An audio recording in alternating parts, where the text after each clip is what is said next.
Le Seigneur soit avec vous. Et avec vous aussi. Lecture de l'Évangile de Jésus-Christ selon saint Marc. Gloire à toi, Seigneur.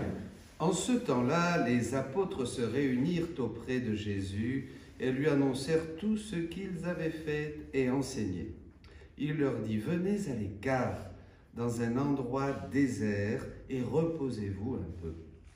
De fait, ceux qui arrivaient et ceux qui partaient étaient nombreux, et l'on n'avait même pas le temps de manger. Alors ils partirent en barque pour un endroit désert, à l'écart. Les gens les virent s'éloigner et beaucoup comprirent leur intention. Alors, à pied, de toutes les villes, ils coururent là-bas et arrivèrent avant eux. En débarquant, Jésus vit une grande foule. Il fut saisi de compassion envers eux, parce qu'ils étaient comme des brebis sans berger. Alors il se mit à les enseigner longuement. Acclamons la parole de Dieu. Louange à toi, Seigneur Jésus.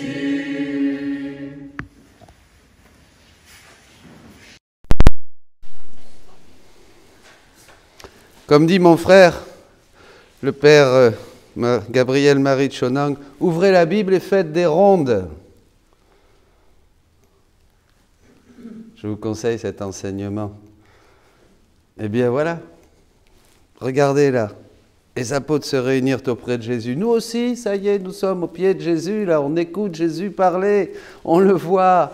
Et puis nous revenons avec toutes ces merveilles que nous avons fait dans la divine volonté. Nous sommes les pieds des missionnaires, la bouche des prédicateurs. Voilà, nous avons donné, nous avons prêché partout. Nous rejoignons et nous travaillons avec Jésus comme nous l'avons vu hier. Partout où il est, nous sommes pour agir. C'est formidable. Et là, nous revenons avec Jésus. Venez, venez, approchez-vous de lui. Regardez son visage. Baisez son front, baisez ses pieds, regardez ses mains, regardez sa bouche qui parle avec une puissance. Ses paroles sont esprit et vie. Regardez, recevez tout ce qu'il dit aux apôtres et partagez votre joie d'être avec lui. Nous sommes contemporains de Jésus. Ce n'est pas un événement du passé, c'est du présent parce que Dieu est dans l'éternel présent. Et nous, dans la divine volonté, nous rejoignons cet éternel présent dans cet acte unique de Dieu. Alléluia, bénissons le Seigneur. Et il nous dit, venez à l'écart dans un endroit désert, reposez-vous un peu, reposez-vous un peu. Il n'y a de repos qu'en Dieu. Dieu est notre repos. Et aujourd'hui, vraiment, ce matin, j'ai trouvé 2 textes que je vous partage qui sont d'une rare beauté. Je disais même, si un jour on a une communauté de la divine volonté, il faudrait que ces textes fassent partie des colonnes de la spiritualité de cette communauté. D'abord, un premier texte où c'est Maman Marie dans le volume 4 au 21 août 1901 qui nous montre justement, parce qu'un petit peu plus loin, les gens s'en vont, etc. Et ils sont comme des bergers sans brebis. Ils arrivent, ils débarquent, une grande foule, et Jésus est saisi de compassion parce ils ont besoin d'un berger. Comme notre société d'aujourd'hui, mes amis, perdue. Je vois le soir, je partageais à quelqu'un, je vois toutes ces maisons aux volets fermés, ces gens qui s'enferment parce qu'ils ont peur de cette situation que nous vivons, et ils sont là, ils ne savent pas cette espérance de la vie éternelle. Et quelquefois, ça fait peur de voir, nous, vous, toutes ces choses que nous savons, toutes ces vérités que nous savons, toutes ces connaissances qui sont déjà, comme dit Jésus dans Jean 17, la vie éternelle, et à côté de nous, des hommes et des femmes qui n'ont rien. C'est affreux. La différence, qui n'ont rien, qui mangent, qui ferment leurs volets, qui vont se coucher et qui un jour mourront pour voir Dieu leur prêcher l'évangile qu'ils auraient pu recevoir sur terre. Voyez, ils sont des bergers, comme des brebis sans berger. Alors un jour, la maman du ciel enseigne Louisa sur ça. Parce que Louisa se plaint, elle est là et elle dit « Mais j'ai perdu mon Jésus, j'ai perdu ma douce maman, j'ai perdu le chemin pour trouver Jésus, je ne sais plus où aller, ni quoi faire pour le trouver. » Et elle pleure. Et Jésus lui dit, Marie lui dit « Ma fille, suis-moi et tu trouveras le chemin ainsi que Jésus lui-même. Déjà le rôle de Maman Marie dans ces derniers temps. Suis-moi. C'est elle notre maman. Nous sommes dans cette petite chapelle de verre d'eau qui lui est consacrée. C'est elle notre maman qui nous conduit à Jésus. Je vais même t'enseigner le secret qui te permettra de toujours rester avec Jésus et de vivre toujours contente et heureuse, même sur cette terre.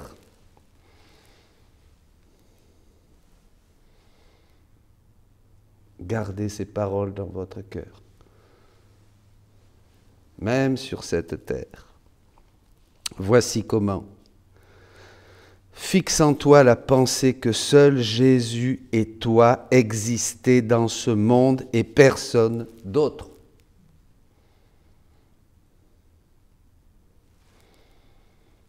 Retiens que Jésus est le seul à qui tu dois plaire, le seul à qui tu dois te complaire, avec qui tu dois te complaire et le seul que tu dois aimer. De lui seul, tu dois t'attendre d'être aimé et contenté en tout.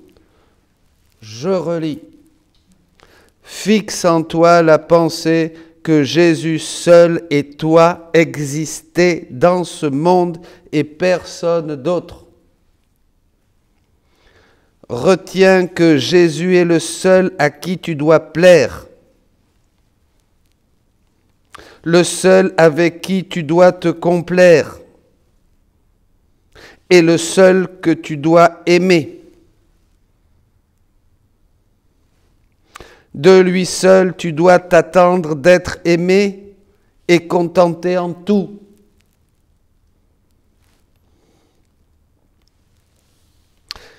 Et la Vierge Marie continue en lui disant, en vivant de cette manière, toi, avec Jésus, tu ne te laisseras plus impressionner si tu es entouré de mépris ou de louanges, de parents ou d'étrangers, d'amis ou d'ennemis. Jésus seul sera tout ton bonheur et Jésus seul te suffira en tout. Ma fille, aussi longtemps que tout ce qui existe ici-bas ne disparaîtra pas totalement de ton âme, tu ne pourras pas trouver un vrai et perpétuel bonheur.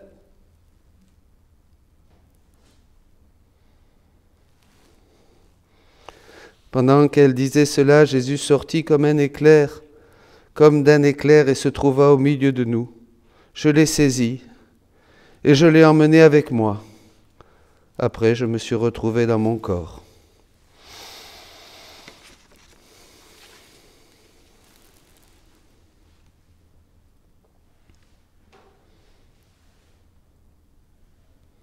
Venez avec moi, dit Jésus. Écoutez, apprenez. Et un peu plus loin, dans un autre endroit, un peu avant, la conclusion de tout ça. Ce chemin que Marie enseigne, comme vous l'avez écouté, Jésus explique. Louisa est là, elle se trouve hors de son corps et il lui semble qu'elle est dans la nuit. Dans la nuit de l'univers, dans la nuit matérielle. J'ai vu l'univers entier, l'ordre parfait de la nature, le ciel étoilé, le silence de la nuit. Il me semblait que tout avait une signification.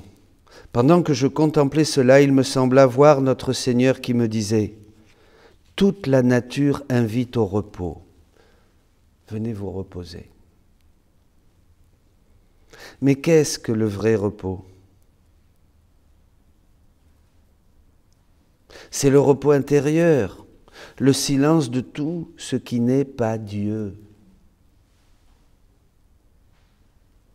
Tu vois, les étoiles scintillaient d'une lumière modérée, pas éblouissante comme celle du soleil, le silence de toute la nature, du genre humain et des animaux. Tous cherchent une place, un refuge, où être en silence et se reposer de la fatigue de la vie, des choses qui est nécessaire pour le corps et beaucoup plus pour l'âme. Nous cherchons ce repos que Jésus seul veut donner. Venez à l'écart, dans un endroit désert. Au désert, Dieu parle au cœur, dit le prophète. Et reposez-vous un peu avec moi. Il n'y a pas de repos sans Jésus. Il n'y a pas de repos pour l'âme sans Jésus. Et tout ce qui nous entoure et ce monde ne fait que nous fatiguer. Il est nécessaire de se reposer dans son propre centre qui est Dieu. Dieu est notre centre et Dieu est au centre de notre esprit, de notre âme. Mais pour pouvoir le faire, le silence intérieur est nécessaire.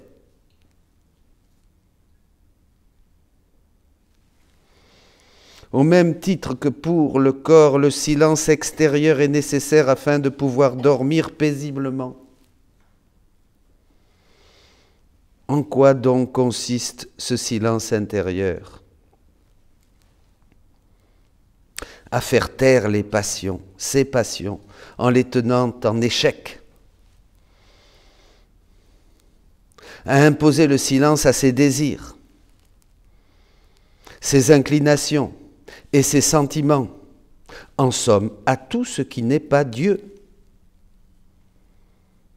Là, vous avez en résumé tout l'enseignement du Carmel, tout Saint Jean de la Croix, tous les saints, toute la tradition. Et quel est le moyen de parvenir à cela?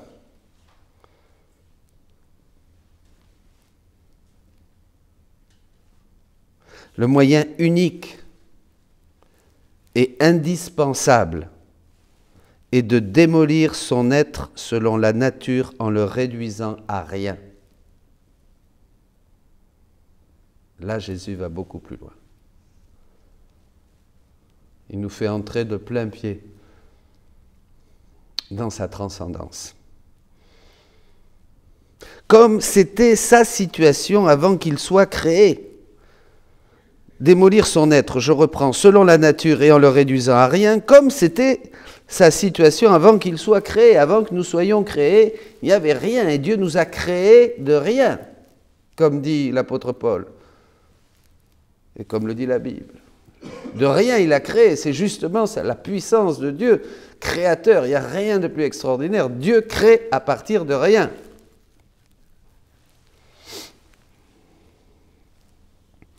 Quand il a été réduit à rien, une fois que nous arrivons donc à ce que notre être soit réduit à rien, il faut le recouvrer en Dieu. Ma fille, toute chose a commencé dans le néant. Même cette grande machine de l'univers que tu regardes et qui a tant d'ordre. Si avant d'avoir été créée, elle avait été quelque chose, je n'aurais pas pu y faire intervenir ma main créatrice pour la créer avec une telle maîtrise, si parée et splendide.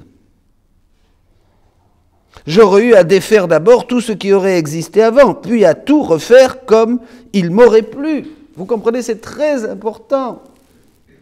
Pour créer, Dieu n'avait besoin de rien, et il fallait ce rien, ce néant absolu pour créer. Eh bien, pour créer dans notre âme quelque chose qui soit de lui, il faut que nous aussi, nous soyons absolument, et que nous arrivions à ce fameux néant dont parle souvent Jésus à Louisa. Ce n'est pas une vertu spéciale, ce n'est pas une grâce spéciale, ce n'est pas être des champions de ceci ou de cela dans l'ordre spirituel. Vous voyez, comme on l'a appris, d'être très obéissant, d'être très humble, d'être beaucoup dans la prière, d'être très charitable, tout ça, toutes ces choses doivent disparaître. On doit être réduit à rien pour entrer dans une sainteté divine, où toutes les vertus, bien sûr, fonctionneront, mais en mode divin. Mais c'est ça l'ascèse des ascèses. C'est cette démolition totale de notre être qui ne cherche plus rien, comme le disait la Vierge Marie, que Jésus seul. C'est l'ascèse des ascèses.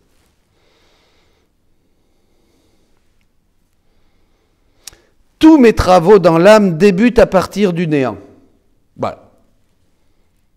Tant qu'il n'y a pas le néant, comme au début de la création, Dieu ne pourra rien faire. Il fera des petites choses. Il ne pourra rien faire finalement de très sérieux. C'est pour ça que le vrai travail commencera le jour de notre mort. Pas vrai? Ben oui. Tout sera reçu passivement dans l'autre monde. Mais nous avons encore cette grâce de vivre ici-bas sur terre. Donc, nous avons le choix et le libre arbitre qui peut fonctionner. C'est extraordinaire. Jésus revient souvent sur ça, que c'est extraordinaire. On ne se rend pas compte le prix de la vie. La vie a un prix infini parce que c'est le seul moment, ces quelques années d'existence que nous avons où nous pouvons choisir Dieu librement. Après, ça sera fini dans l'autre monde. On recevra passivement le fruit de l'activité de Dieu, sa miséricorde, en étant purifiés par l'amour. Nous ne pourrons plus faire plus. Comprenez? Tandis que tant qu'on est ici, comme dit le psaume, on peut élargir l'espace de notre tente, c'est-à-dire notre capacité de vivre en Dieu. C'est extraordinaire. Ça, il faut bien comprendre ça. C'est pour ça qu'il faut aller à la messe, qu'il faut prier. Tout ce qu'on peut faire n'a d'autre but que ça, que d'arriver à notre néant total pour que Dieu, créateur, puisse faire de nous, comme dit la parole de Dieu dans Saint Paul, une création nouvelle. Une créature nouvelle. Tous mes travaux dans l'âme débutent à partir du néant. Quand il y a un mélange d'autres choses, ce n'est pas concevable, convenable pour ma majesté d'y descendre et d'y travailler. Mais quand l'âme est réduite à néant et qu'elle vient vers moi, plaçant son être dans le mien, alors je travaille comme Dieu que je suis, et elle trouve son vrai repos. Venez, dit Jésus aujourd'hui. Ils annoncèrent tout ce qu'ils avaient fait, mais venez, venez, allons avec Jésus à l'écart dans un endroit désert où il n'y a plus que lui et toi. Regarde-le, il te regarde, tu le regardes encore et il te regarde, il est là, les yeux dans les yeux, et tu lui dis, mon tout est mon Dieu, j'ai foi en toi. Baise son front, reçois un baiser de sa bouche, qui enflamme en toi le feu de l'esprit, et il te dit, repose-toi, laisse-moi faire, ne fais plus rien, laisse-moi faire tout en toi, donne-moi juste ton néant, je te veux vide de tout, je te veux dépouillé de tout, je te veux sans aucune inquiétude, je te veux libre de tout, je ne veux plus autre chose qu'à chaque battement de ton cœur, tu me dises « je t'aime, je t'aime, je t'aime ». Je ne veux rien de plus, je n'attends rien de toi pour pouvoir faire mon œuvre divine, ma grande et nouvelle création, toi, et que tu puisses être ce que de toute éternité j'ai désiré que tu sois. C'est ça. Regarde comme le monde, et même beaucoup qui me suivent sont comme des brebis sans berger, parce qu'elles n'ont pas compris ce secret. Ce secret, je te le dis moi, et c'est ce que ma mère aussi, que je vous ai donné à la croix, quand j'étais moi-même dépouillé de tout. Dieu, étant Dieu, je n'ai pas gardé le rang qui m'égalait à Dieu, mais je me suis dépouillé de tout, j'ai pris votre aspect, je me suis fait ressemblant à chacun d'entre vous, et obéissant jusqu'à la mort de la croix. Et là, dépouillé de tout sur la croix, rappelle-toi ce que je vous ai dit. Voici votre mère. Prends-la chez toi et elle te montrera le chemin qui conduit à moi. Et tu trouveras le vrai repos ici-bas et dans l'autre monde pour l'éternité. Amen. Amen.